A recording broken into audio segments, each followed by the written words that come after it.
My next guest is now vowing to fix the broken system, at least in New York. And by the way, as deep blue as New York is, remember what happened with Glenn Youngkin in the Commonwealth of Virginia. Remember how close that gubernatorial race was in New Jersey, and nobody was paying attention to it. Had we, probably Murphy would have been thrown out. So, yeah, this is a real race in New York, it looks like. Gubernatorial candidate Congressman Lee Zeldin. First, I got to give you a lot of credit. You very quickly went right for the wrist. As a martial artist, I respect your quick response on it. I wish you would have used the left hand, but the fact that you acted that quickly prevented him from sticking that knife. He could have hit your carotid. He could have hit your heart. We may not be having this discussion today. You did a great job. I congratulate you. Well, thank you, Sean. And I also give a lot of credit to the 7, 8, 9, 10 other people who instantly, within a few moments, came to the stage and tackled this attacker. The law enforcement was there just a couple minutes later, and they arrested the guy. A lot went right in the response. When I saw him lunge at me with that weapon in his hand, he was going towards my neck area. I just instinctively went right up to grab that wrist, and I just needed to hold it for a few moments until that group came in. Well, I got to tell you something, and we're looking at it from different angles as you speak here. This was an assassination attempt. Last night, you predicted he would be let out with no bail, and sure enough, a guy who's trying to assassinate a sitting congressman, a gubernatorial candidate, is let out on his own recognizance, let out on no bail whatsoever. Now, this is insanity. Why? So he can try again? Yeah, you have a person who is saying, "You're done." He repeated that. He's lunging at me with this weapon with the two daggers coming out of it, similar to brass knuckles.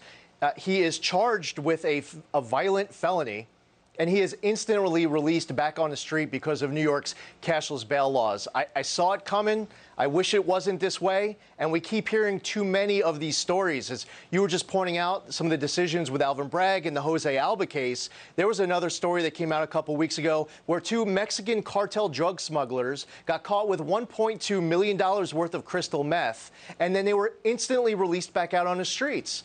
Now, there's an argument for cashless bail. The advocates say that you shouldn't be stuck behind bars on a low-level offense. You're not a danger. You're not a flight risk. You have a clean record. You shouldn't be stuck because you can't afford any amount of bail. You have no money.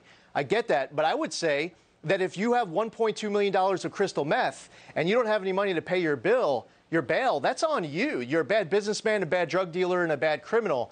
We're seeing these stories that in some of these cases, like earlier today, I was in Syracuse, New York. There was a 93-year-old Connie Torrey who was murdered by somebody released on cashless bail. Oh, there's more than just data. These are stories. These are real lives. Cashless bail has been a failure, and it needs to be repealed in New York.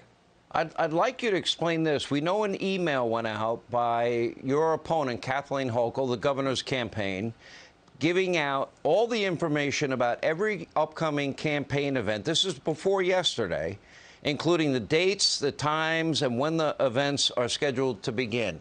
Now, in light of what's been happening with Supreme Court justices, in light of the environment that we have in the country, you would think that maybe she would have learned something from yesterday. My understanding is that she sent more people to follow you again today after the assassination attempt on your life last night. Well, as I was going through today's schedule with obviously ramped up security, which will be ramped up for the remainder of the campaign, I was traveling from Onondaga County, that's the county where Syracuse is located, up to Watertown. That's where Fort Drum is in Jefferson County in the North Country. And as we're driving up, this box truck with my face, my name on it, criticizing me, is following us up to the next rally. So we have rallies tomorrow all day. We have rallies on Sunday all day. I would suggest, if I was Kathy Hochul and her campaign, that I would have this box truck sitting on some driveway. If it was ever going to pop out, it's pretty bad taste and bad judgment to have it right back on the road following us around the next day. By the way, it's worse than bad judgment. It's dangerous. She should look at what happened last night, look at what her campaign did, as we've been doxing Supreme Court justices and their children where they go to school and the churches that they attend and the times they attend church. her giving out the location where you are every second of every minute of every day in light of last night was a bad idea. And then she follows you again today. She's sending more people out. Did she not see what happened last night? Is there any, does she ever take a look at what's happening with these no bail laws? Does she not understand the danger of releasing violent criminals? The guy that attacked you last night could have killed you. If you look at the video closely, and again, I look at your hand, he was going right up here for your neck. And I got to give you credit, because with a lot of strength, you grabbed his wrist and you put him down long enough to get the assistance that came in behind you. But that could have ended very badly last night. She has been asked about the need to overhaul cashless bail. Her answer was, when the media was asking, that she needs more data. Now, we know that there's data. I would encourage her just to count up the press clippings of the amount of cashless bail stories, and that number can be the data. Meanwhile, just a couple weeks ago, after the Supreme Court issued the correct decision to overturn New York's concealed carry law, a week later, she passes all sorts of new laws that are trampling all over First Amendment rights to trample all over Second Amendment rights, even more unconstitutional than what the Supreme Court had just ruled upon.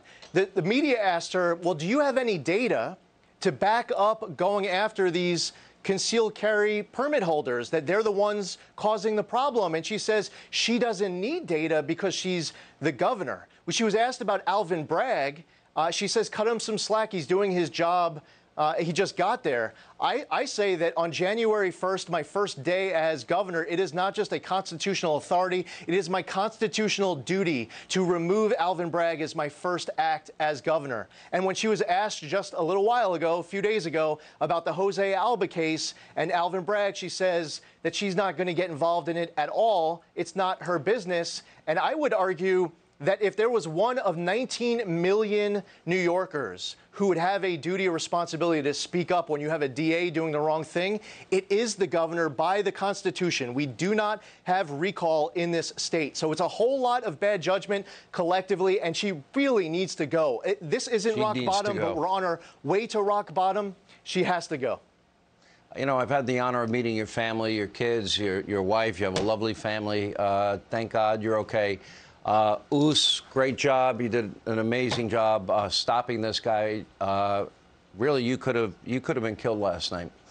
Congressman, we're glad you're okay. We wish you well in this campaign. This is a winnable race. I hope everybody in New York is paying attention because you can send a loud message that would reverberate around the country. We're glad you're safe. Thanks for being with us. Hey, Sean Hannity here. Hey, click here to subscribe to Fox News YouTube page and catch our hottest interviews and most compelling analysis. You will not get it anywhere else.